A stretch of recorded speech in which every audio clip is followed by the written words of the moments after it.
أسعد الله مساكم كل خير، وأسعد الله صباحكم كل خير، كل بتوقيته. في عندي لكم نصيحة أو معلومة بالأصح، إذا ما فادت ما ضرت. طبعا المعلومة هذه لأصحاب السيارات الجير أوتوماتيك. أنا يا أخوان صار عندي في سيارتي قبل 3 شهور مشكلة في الجير. إيش المشكلة هذه؟ كان عندي الغيار الثالث ما كان يغير وأنا داعس، كان يفصل، ما كان يغير إلا لما أرفع رجلي عن الدعسة، إذا رفعت رجلي عن الدعسة ورجعتها كان يشبك. أما إذا بقيت مواصل لا، كأنها في الإن، كأنها في الفاضي. بس أول ما أرفع رجلي عن الدعسة يبدأ يشبك الجير وتمشي السيارة عادي. طبعا رحت فحصتها في أكثر من مركز كمبيوتر، كلهم اتفقوا أن في السيارة جير، السيارة فيها مشكلة في الجير. طبعا أنا ما أشكك فيهم، فعلا الواضح أنه جير في السيارة. ليش؟ لأنها ما تعشق الغيار الثالث. طبعا الله سبحانه وتعالى الهمني قال لي قبل ما تروح توظف جير روح شيك على زيت الجير.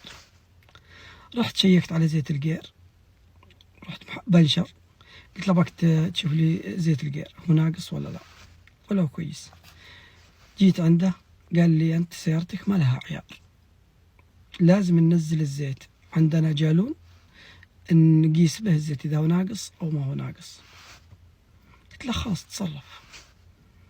راح نزل الزيت كامل، قال لي لا والله زيت سيارتك كويس ما هو ناقص ولا حاجة، ولكنه محروق شوي، ولكن ترى باقي يمشي، تبغانا نغيره لك؟ قلت لا لا تغيره، أساسا فيها جير، بكرة بودي الورشة وبوظب، خلاص بوظب أو بغير جير، خلاص ما في حل، ما في خيار ثالث.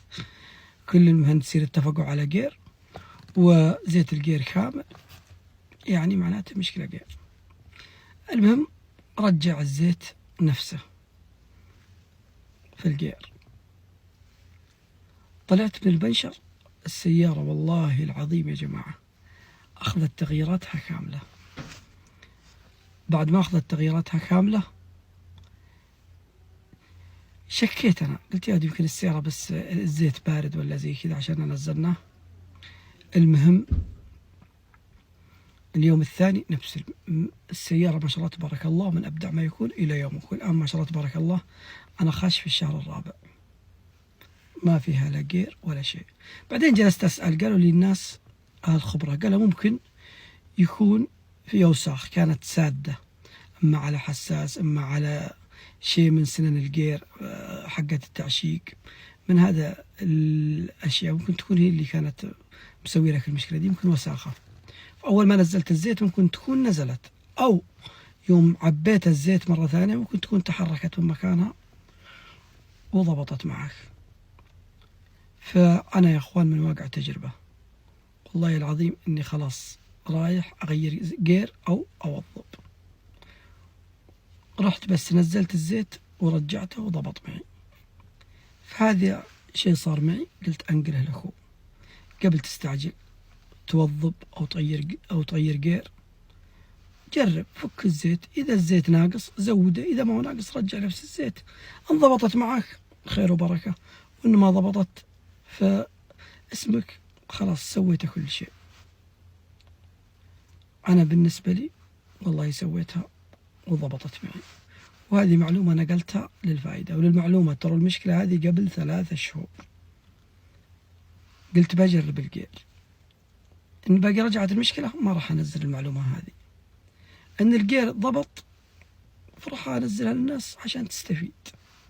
وأنا الآن ما شاء الله تبارك الله خاش في الشهر الرابع، والجير نبدأ ما يكون، طلعت بأكثر من عقبة ونزلت ما شاء الله تبارك الله ما يحتاج.